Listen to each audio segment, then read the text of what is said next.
Brought to you by Penguin.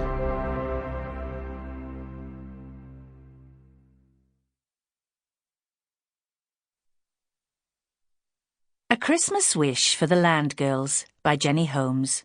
Read by Janine Birkett. Chapter 1. Are you sure we should go ahead? Una Sharp glanced at the circle of candle-lit faces gathered around the table in the common room of Fieldhead Women's Land Army Hostel. A low fire settled in the grate, while outside in the dark night a strong wind gusted through the elm trees. Brenda Appleby set the Ouija board down on the table. Yes, come along, Una. It's only a bit of fun. Fun, that's all it is. Where's the thingamajig, the planchette? Several high-spirited voices let an uneasy Una know that she was in a minority of one. Brenda produced a heart-shaped piece of wood from the box, then placed it in the centre of the board. Here it is. Now, do we all know what to do? We ask it a question. It turned out that, of all people, fun-loving modern go-getter Kathleen Hurst was adept at contacting the dead. Starting with an easy one, such as, how many people are in this room? Then we wait for it to give us an answer. In the flickering candlelight, Una studied the letters and numbers on the board. She ought not to be so silly, she told herself. What harm could there possibly be in joining in? And yet... Ready? Brenda asked. And willing. Kathleen was the first to place her finger on the planchette.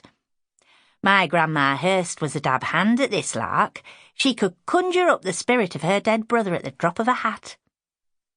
5 other fingers joined hers, delicately poised and ready to begin. Only Una hesitated. And yet...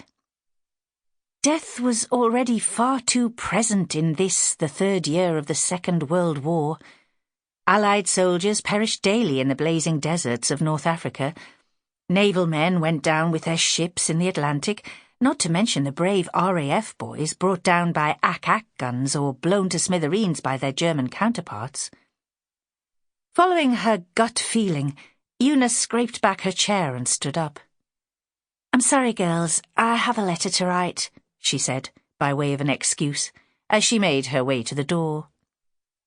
To Loverboy Angelo, no doubt. Kathleen raised a critical eyebrow over Una's affair with the Italian POW. Mi amore, la la la. Una ignored the cascade of light laughter from inside the room. In the cold, tiled hallway, she bumped into Joyce Cutler, who was descending the wide stairs in her thick Land Army coat and pork-pie hat. She was on her way to help an elderly, widowed neighbour who had telephoned the hostel to tell the warden that 2 of her pigs had escaped into the field behind the farmhouse. "Hello, Una. What are they up to in there?"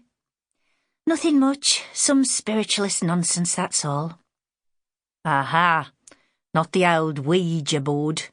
Who's the ringleader? Now, let me guess. Kathleen." Una shook her head. "Brenda this time. I didn't fancy joining in, though." "I don't blame you." Joyce picked up on her roommate's uneasiness. She, too, had her doubts about this fashionable dabbling with the spirits of the dead. Not that she believed in it exactly. She just thought it might lead to no good. "Listen, Una, I know Sunday is our day off, and it's already pitch black outside, but Peggy Russell has mislaid 2 of her prime porkers. I don't suppose you fancy helping me to recapture the ungrateful blighters?" Una gave a quick nod, then sprinted up the stairs. "Hang on a second while I fetch my coat." "Bring a torch," Joyce called after her, "and we'll need gumboots for that boggy field. I'll meet you outside the back door." In the dimly lit common room, Kathleen volunteered to ask the first question of the ghostly presence. "What year is this?"